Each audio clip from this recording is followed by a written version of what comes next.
Hello दोस्तों, कैसे हैं आप सब। उम्मीद करती हूँ आप सब ठीक होंगे। अगर आप ये स्टोरी पहली बार सुन या पढ़ रहे हैं तो इसे समझने के लिए आप इसका पिछला पार्ट जरूर देखें। पार्ट 11। मधु मोहित के बिना कुछ उस पर टॉर्चर किए जाते हुए देखकर वो शौक में थी कि क्या ये सच में मोहित है या कोई और। वो ये सब सोच ही रही थी कि उसे खुशी के रोने की आवाज़ आती है। वो अपने सोच से बाहर आती है और खुशी को चुप कराने लगती है। मोहित जो कि वॉशरूम की ओर बढ़ रहा था, लेकिन अपनी बेटी की रोने की आवाज़ सुनकर रुक गया और पीछे मुड़कर देखने लगा।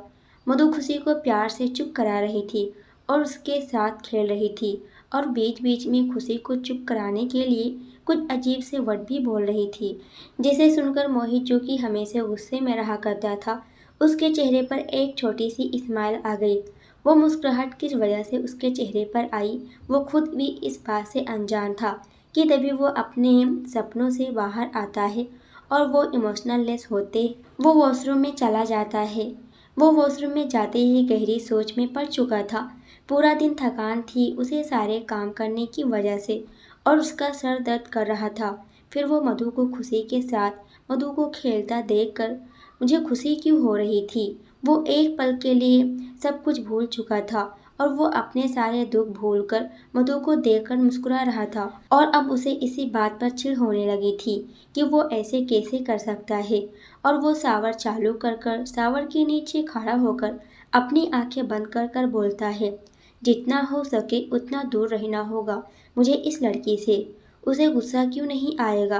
3-4 महीने से जो उसके सीने में दर्द था वो इस पल में सब कुछ भूल चुका था और उसके दिल में एक नई खुशी छा गई थी कि एक पल के लिए उसका दर्द कहीं गायब हो गया था, जो कि वो कभी भूलना नहीं चाहता था।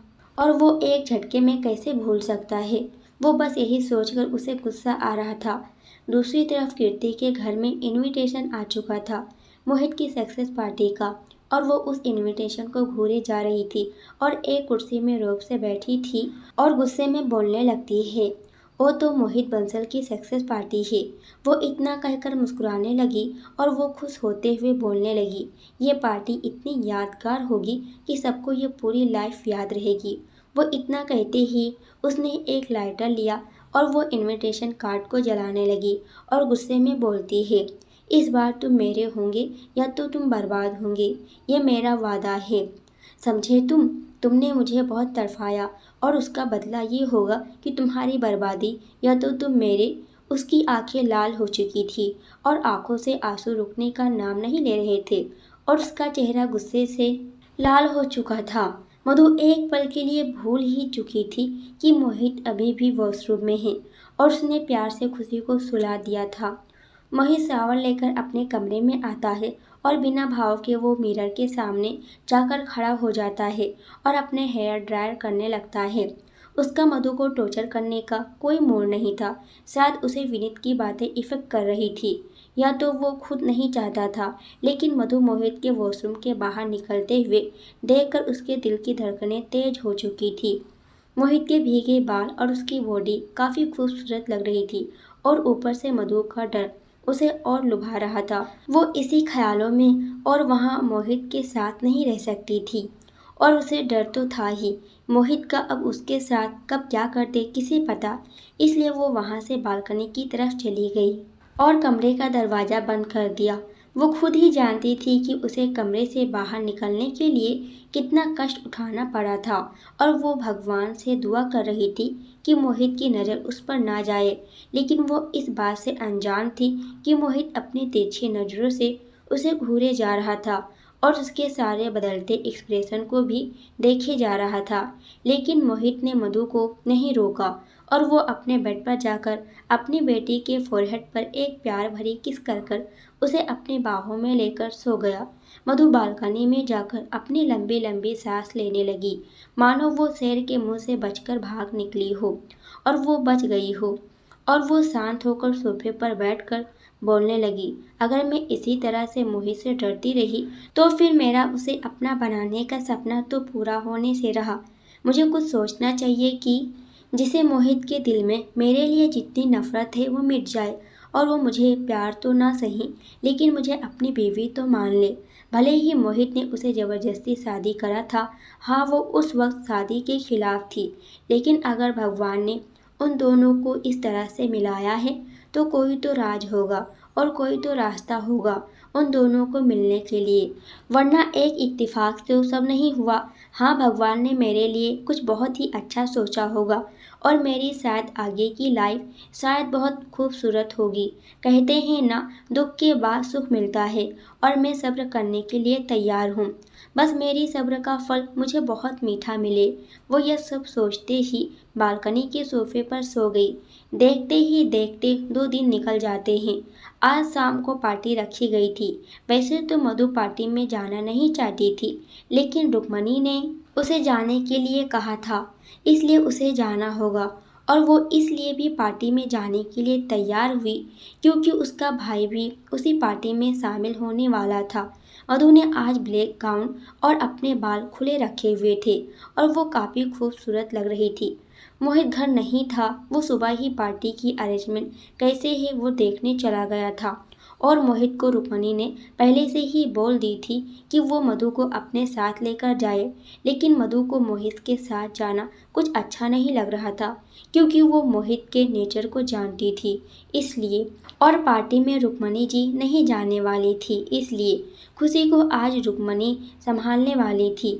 देखते ही देखते शाम हो चली और पार्टी में जाने का टाइम हो गया। मोहित घर नहीं आया था। उसने अपनी माँ के कहने पर मधु को पिकअप करने के लिए एक कार भेज दी थी ताकि उसे आना ना पड़े, इसलिए उसने बहाना बनाया था। पार्टी में मोहित अपने कुछ डीलर के साथ था। मोहित ने आज ब्लैक कलर का सूट पहना था और अपने बाल सलीके से सेट किए हुए थे। वो काफ़ी हैंडसम लग रहा था।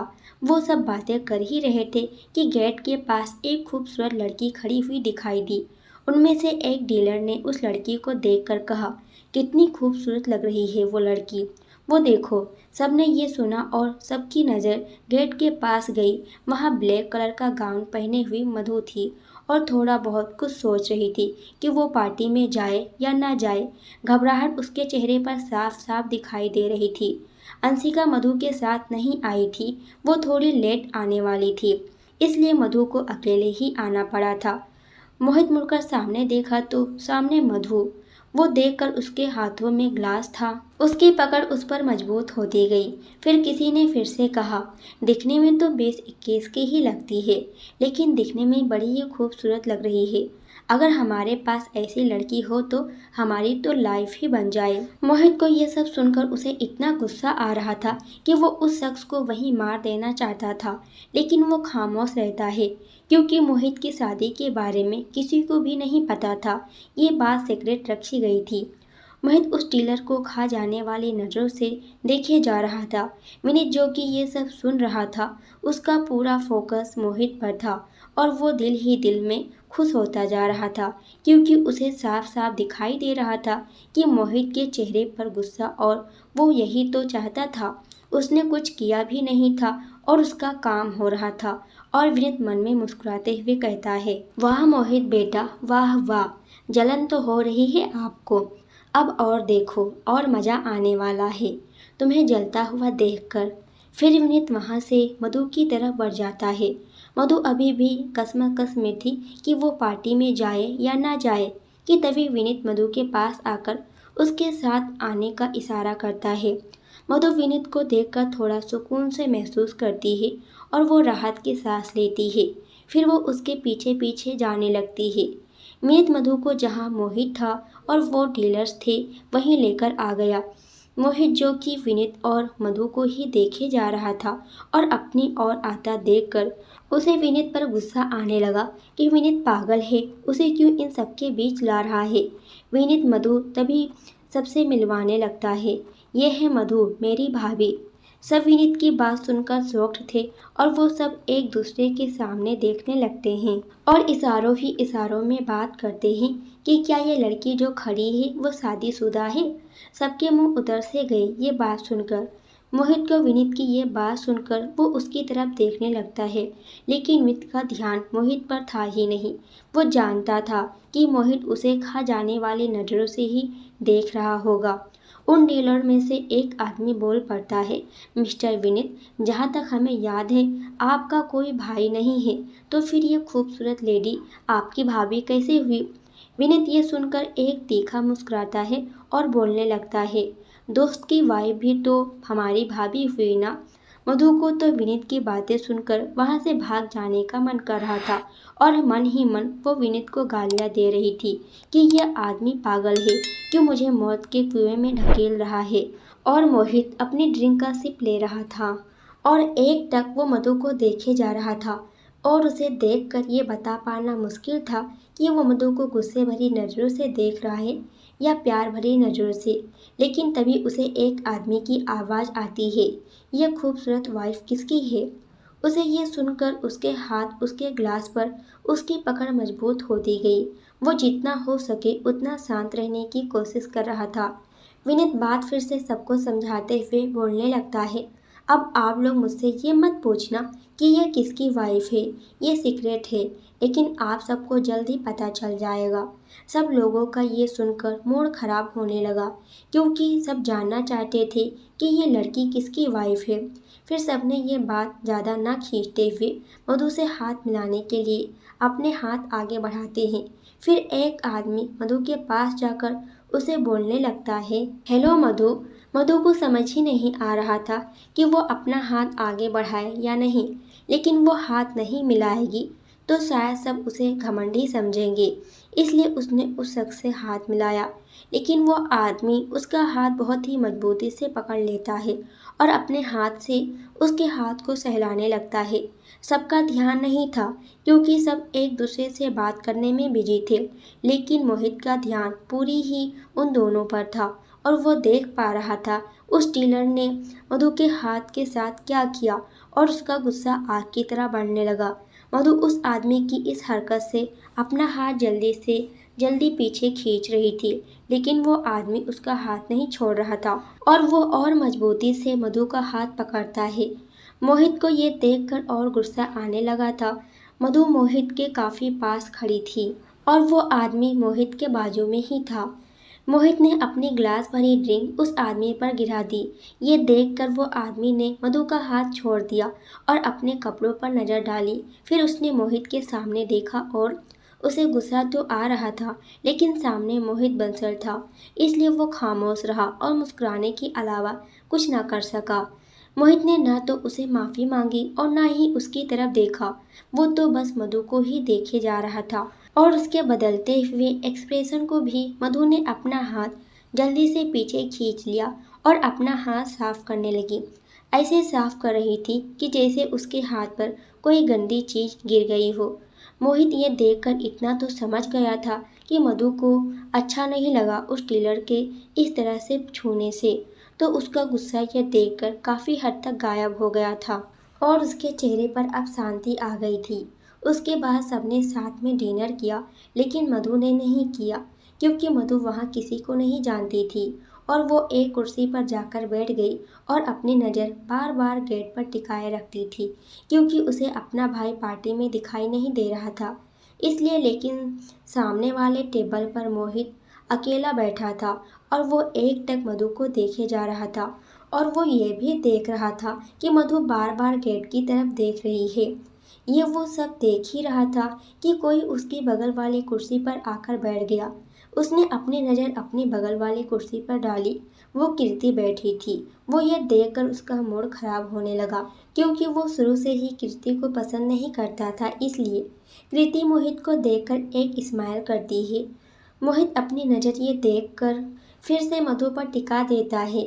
जब वो देखता है कि मधु के पास वो डीलर आकर बैठा है और वो मधु को कुछ बोल रहा है, तो उसे गुस्सा आने लगता है। कीर्ति मोहित की नज़र का पीछा करते हुए उसकी नज़र मधु पर गई। वो मधु को जानती थी कि मधु ही मोहित की दूसरी बीवी है और उसे किसी और के साथ देखकर उसके चेहरे पर एक स्माइल आ गई। जब मधु अकेले उस कुर्सी पर बैठी थी कि तभी वो डीलर उसके पास आ गया और उसकी बगल वाली कुर्सी पर बैठ गया और मधु को अपने साथ डिनर करने का ऑफर दे रहा था। मधु ने उसे काफ़ी बार मना किया, लेकिन वो नहीं माना और उसने डिनर के साथ साथ ड्रिंक भी ऑर्डर की। मोहित, जो कि ये सब देख रहा था, उसका ध्यान पूरा मधु पर ही था और कृति ने मौका पाकर ही अपने पॉकेट से एक पिल्स निकाली और मोहित के ड्रिंक में डाल दी। और मोहित इस बात से अनजान था क्योंकि वो मधु को उस डीलर के साथ देख रहा था और उसका गुस्सा और ज़्यादा बढ़ रहा था। मधु उस डीलर के साथ अपने आप को सेफ फील नहीं कर पा रही थी क्योंकि वो डीलर मधु को अपनी गंदी नज़र से देख रहा था और मधु ये बर्दाश्त नहीं कर पा रही थी। फिर वो वहाँ से उठने वाली थी कि उस डीलर ने मधु का हाथ पकड़ लिया और उसे ज़बरदस्ती बैठाते हुए उसे ड्रिंक पिलाने की कोशिश करने लगा। मधु ने उस आदमी को काफ़ी बार मना किया लेकिन उसने उसे वो ड्रिंक पिला ही दी। मधु ने जब ड्रिंक पी तो उसे तेज खांसी आने लगी और वो ज़ोर ज़ोर से खांसने लगी। लेकिन वो डीलर एक ड्रिंक से मारने वालों में से कहाँ था। उसने दूसरा ग्लास भी मधु के मुंह की तरफ किया। मधु ने यह देखकर उस ग्लास को दूर धकेला जिसकी वजह से वो ड्रिंक उसकी ड्रेस पर गिर गई और उसे अब गुस्सा आने लगा और वो वहाँ से उठ खड़ी हुई। वही जो कि उस डीलर को मधु को जबरदस्ती ड्रिंक पिलाते हुए देखकर उसका ये देख पाना मुश्किल हो रहा था और उसने अभी अभी कृति ने जिस ड्रिंक में पिल्स डाली थी वो उठाया और पीने लगा। कृति का अब काम हो चुका था और वो मोहित के पास से उठ खड़ी हुई और एक वेटर को उसने पहले से हायर किया था उसके पास जाकर खड़ी हो गई। उसने उससे पहले से ही उस वेटर को समझा दिया था कि उसे क्या करना है। वह वेटर कृति का इशारा समझ गया था। आज कृति खुश थी क्योंकि उसे आज मोहित मिलने वाला था, उसका प्यार। तो उसी खुशी में उसने भी काफ़ी ड्रिंक कर ली थी और वो उस वेटर को कुछ कहती है और वहाँ से काफ़ी दूर बैठ जाती है। वो मोहित को वहाँ से उठने का इंतज़ार कर रही थी ताकि वो अपने प्लान में सक्सेस हो जाए। लेकिन उसे मोहित के ऊपर उस पिल्स का असर नहीं दिखाई देता तो वो दूसरे वेटर को बुलाती है और एक ड्रिंक में फिर से दूसरी पिल्स डाल देती है और वेटर से कहती है जब वो ड्रिंक पी ले तो फिर से उसके ऊपर ड्रिंक गिरा देना और उसे रूम नंबर 401 में भेज देना। वैसे तो वो वेटर इस काम के लिए ना बोलने ही वाला होता है कि कृति ने अपना क्रेडिट कार्ड उसकी तरफ बढ़ा दिया तो वो वेटर खुश हो गया ये काम करने के लिए और पहले वेटर को उसने उस कमरे में भेजकर सीसीटीवी कैमरे को सेट करने के लिए ही बोला था ताकि वो उसका इस्तेमाल कर सके। मधु वहाँ से उठकर काफ़ी दूर खड़ी हो गई। उसे काफ़ी खांसी आ रही थी। उसकी खांसी रुकने का नाम नहीं ले रही थी। विनीत जो कि सबसे बात कर रहा था वो मधु की तरफ अपनी नज़र करता है और मधु को इस तरह से खांसते हुए देखकर की तरफ जाता है एक पानी का ग्लास लेकर। मधु के पास आकर विनीत उसे पानी देता है। मधु पानी पीती है और विनीत को उसकी हेल्प करने के लिए थैंक यू बोलती है और अपने कपड़ों की तरफ देखती है। उसके ड्रेस में से शराब की महक आ रही थी जिसकी वजह से उसे बहुत ही अजीब लग रहा था। विनीत मधु को देखकर उसे पूछता है क्या आप ठीक हैं? मधु विनीत की बात सुनकर वो विनीत को हिचकिचाते हुए बोलती है क्योंकि उसके ड्रेस में शराब गिर गई थी इसलिए उसे शर्म आ रही थी। लेकिन वो इस तरह से पार्टी में तो नहीं रह सकती थी ना, पर मुझे वॉशरूम जाना है। वो मेरे कपड़ों को इतना ही बोल पाई थी। उसे और कुछ बोला ही नहीं जा रहा था। लेकिन विनीत की नज़र मधु के ऊपर गई और वो समझ गया कि मधु उसे हेल्प मांगना चाहती है लेकिन वो बोल नहीं पा रही है। वो इस बात से मधु का मजाक तो बनाना चाहता था कि आप भी शराब पी हैं, लेकिन वो मधु का चेहरा देखकर वो समझ गया कि मधु का उसका मजाक करना इस वक्त अच्छा नहीं लगेगा। इसलिए वो मधु की आधी अधूरी बात समझते हुए मधु को अपने साथ चलने के लिए बोलता है। वैसे तो मधु विनीत के अलावा कोई और होता तो उसके साथ चलने के लिए कभी तैयार नहीं होती, लेकिन वो विनीत पर ट्रस्ट करती थी इसलिए वो उसके पीछे चलने लगी। वो पहले तो मैनेजर से एक कमरे की चाबी लेता है और मधु को वो चाबी थमाते हुए कहता है आप इस कमरे में चली जाएं, आपके लिए सेफ रहेगा। मधु विनीत से चाबी लेकर उस कमरे की तरफ चली जाती है। दूसरी तरफ मोहित ने 2 ग्लास पिल्स वाली ड्रिंक पी चुका था जो कि उसे कृति ने दिए थे और उसके मुताबिक उसने जिस तरह से वेटर को कहा था कि मोहित के ड्रिंक पीने के बाद उस पर ड्रिंक गिरानी है, उस वेटर ने बिल्कुल वैसा ही किया। जब मोहित गुस्से में ड्रिंक पी रहा था और उसने वो ड्रिंक का ग्लास टेबल पर रखा ही था कि तभी उस वेटर ने जानबूझकर उस पर ड्रिंक गिरा दी। मोहित को उस वेटर पर गुस्सा तो आ रहा था, लेकिन वो अपने पार्टी में था, इसलिए उसे ये सही टाइम नहीं लगता कुछ भी बोलने का। और वो अपनी कुर्सी पर से उठ गया और जैसे ही उठा वैसे ही वो वेटर मोहित से माफ़ी मांगते हुए मोहित को बोलने लगता है, सर आपके कपड़े तो खराब हो गए हैं, क्या मैं आपकी हेल्प कर दूँ? मोहित को वेटर की बातों से गुस्सा तो आ रहा था, लेकिन वो उसे अपने से दूर रहने के लिए बोलता है। विनीत, जो कि मधु को कमरे की चाबी देकर आ ही रहा था, कि उसकी नज़र मोहित पर पड़ी, जो कि वेटर को अपनी गुस्से भरी नजरों से देख रहा था। वो मोहित के पास गया और उसे पूछने लगा कि क्या हुआ। मोहित विनीत की बात सुनकर उसकी तरफ देखता है और उसे घर जाने के लिए बोलता है, लेकिन उसके घर जाने की बात सुनकर विनीत थोड़ा हैरान होते हुए बोलता है, तुम अचानक से घर जाने की बात क्यों कर रहे हो? अभी तो पार्टी शुरू भी नहीं हुई है और तुम यहाँ से जाने की बात कर रहे हो। मोहित अपनी भारी आवाज़ में कहने लगता है, मेरा सर बहुत ही भारी हो रहा है, इसीलिए ज़्यादा बहस मत करो। वो इतना कहते ही वहाँ से जाने लगा। वो जा ही रहा था कि विनीत उसे रोकते हुए बोलता है, लेकिन तुम्हें घर जाने की ज़रूरत नहीं है। एक काम करो, थोड़ी देर इसी होटल के कमरे में थोड़ी देर रेस्ट कर लो, तुम्हें अच्छा फील होगा। और तुम्हारा सर इसलिए दर्द हो रहा है क्योंकि यहाँ बहुत ज़्यादा शोर है, और वैसे भी तुम अभी घर नहीं जा सकते, अभी पार्टी तो बाकी है। विनीत इतना कहते ही साइड में खड़े वेटर को थोड़ा दूर ले जाकर वो उसे कमरे की चाबी मंगवाता है, जो कि वो वही कमरा था जहाँ मधु थोड़ी देर पहले गई थी। वो वेटर पहले तो विनीत के सामने देखता है, फिर सोचने लगता है कि क्या ये आदमी भी उस लड़की के प्लान में शामिल है, जिसकी वजह से ये मेरी हेल्प कर रहा है। असल में 401 की चाबी मैनेजर ने विनीत को इस कमरे की दूसरी चाबी दे दी थी, क्योंकि कृति ने वो चाबी चुराई थी। अगर वो वहाँ का कमरे की चाबी लेती तो उसे अपना नाम रजिस्टर करवाना पड़ता, इसलिए उसने वो चाबी उस वेटर की मदद से चुरा ली थी, ताकि उसका नाम ना आए अगर मोहित कोई छानबीन करता। फिर भी नहीं, वेटर तो वैसे भी खुश था क्योंकि उसका काम हो रहा था बिना किसी मेहनत के, और वो यही तो काम करने आया था। वो मोहित को इसी कमरे की चाबी देने आया था, जो कि विनीत ने अभी उससे लाने के लिए कहा था, और वो चाबी तो उसके पास ही थी। विनीत उसे इतना कहते ही मोहित के पास चला गया और उसे काफ़ी समझाया।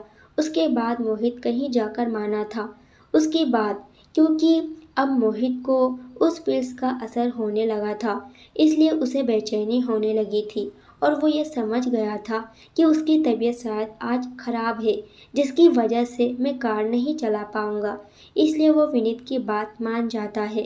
कृति मोहित को पूरी तरीके से पाना चाहती थी, लेकिन उसे पा ना सकी, और उसके दिमाग में अब यही चल रहा था कि वो मोहित को किस तरह से पाले ताकि वो हमेशा के लिए उसका हो जाए।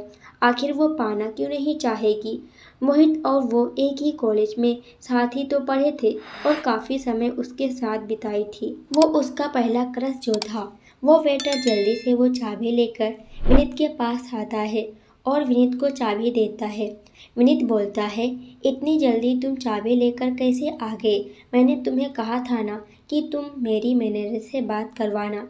विनीत को समझ नहीं आ रहा था कि वेटर इतनी जल्दी चाबी लेकर कैसे आ गया, जबकि उसने तो मैनेजर से बात भी नहीं करवाई थी। वो वेटर विनीत को देखकर हड़बड़ाते हुए बोलने लगता है, वो मैंने सर के सामने आपका नाम लिया और उन्होंने कहा कि अगर आपने कहा है तो उन्हें जानने की ज़रूरत नहीं है, इसलिए उन्होंने मुझे उस कमरे की चाबी दे दी।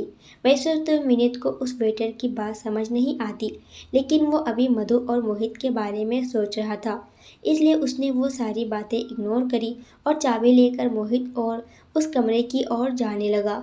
वो वेटर कृति के पास खुश होते हुए बोलने लगता है। दोस्तों, आज के लिए इतना ही। इसके आगे क्या होगा यह हम अगली वीडियो में देखेंगे। जब तक ये देखे वीडियो पसंद आए तो एक लाइक और प्यारा सा कमेंट ज़रूर करना, और अगर आप हमारे चैनल पर नए हो तो हमारे चैनल को सब्सक्राइब और हमें सपोर्ट ज़रूर करना। पूरी वीडियो देखने के लिए आप सभी का बहुत बहुत धन्यवाद।